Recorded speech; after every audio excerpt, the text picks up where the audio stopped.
Hi blog buddies, we're doing something a little different today. Today we have... Shut up.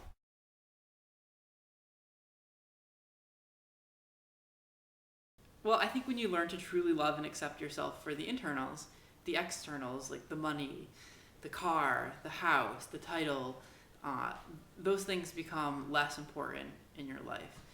I think one of the great challenges is to learn to love and accept yourself simply because you are. Whether or not you're a CEO or a janitor, a multimillionaire or poor. I think that's a great challenge for all of us.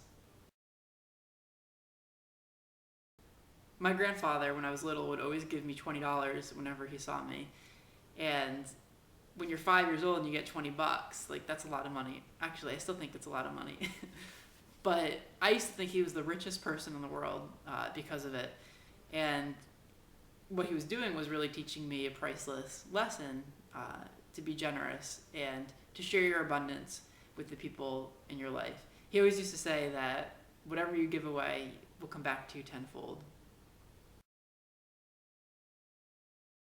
So when I travel around, I tend to stay in an area for like 2 months instead of just a few days because it tends to offset the price of an airline ticket or a long road trip to get there.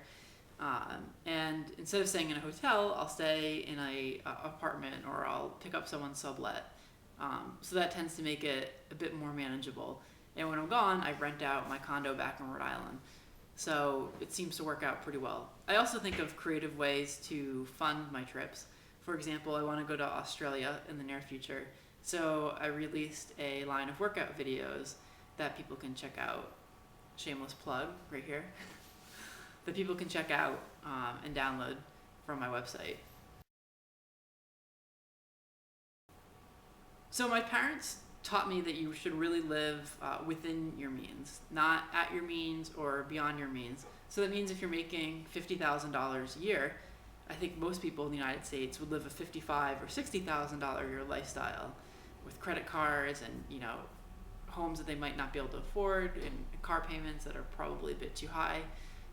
My parents told me if you make 50, you should live a $40,000 or $45,000 a year lifestyle. And that was a really valuable lesson. They also taught me the value of a dollar. Believe it or not, when I was 13, I used to work at a greenhouse for $2 an hour. So every day after school, I would take my bike up to the greenhouse. It's 13, and I would work for 2 hours, and I'd make $4.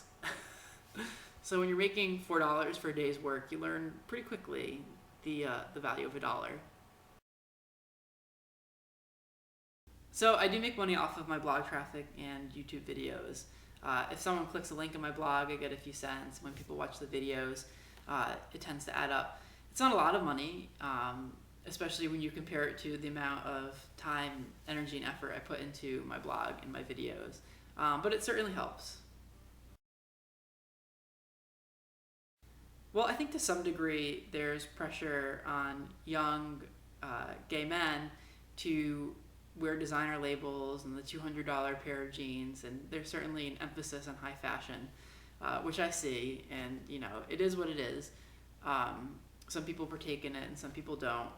But I think that, yes, I'm sure gay people have a problem with spending, but that problem transcends sexual orientation to all people. I think most of the friends in my life, gay or straight, struggle with finances.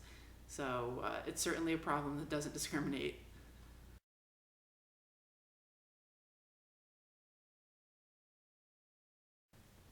Yes, I definitely feel the same way about money. I think whatever it is that you want more of in life, whether it's money, love, kindness, whatever that thing is, you need to learn to give that thing away.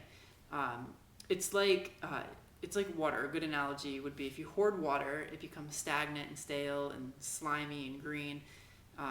You need to keep it circulating. In the same way, if you want more love in your life, you need to learn to love other people. If you want more money in your life, you need to learn to give money away. You need to keep the wealth circulating. Doesn't mean be excessive. It means that when you go out to dinner, leave a decent tip.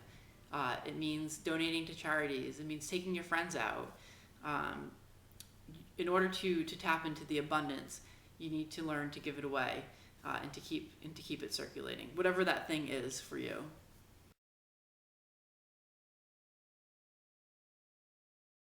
So I got my first credit card when I was 16.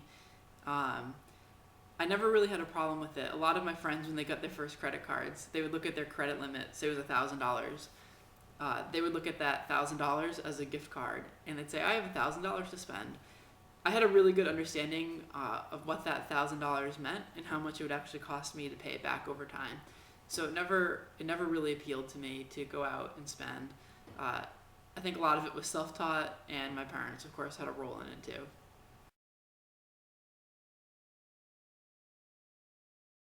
So I would chalk it up to not drinking. um, I can only imagine over time how much money I've saved not going to bars or to clubs.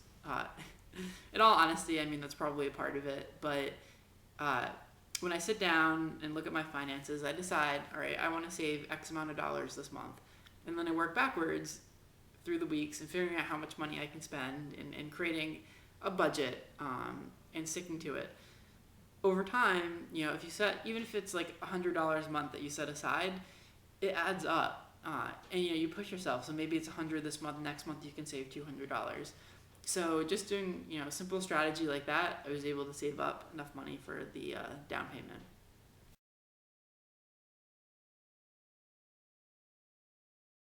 Yes, believe it or not, sometimes I do. I'm always finding unexpected deposits or checks, which is pretty exciting. Just the other day, I found $20 on the sidewalk here in Toronto.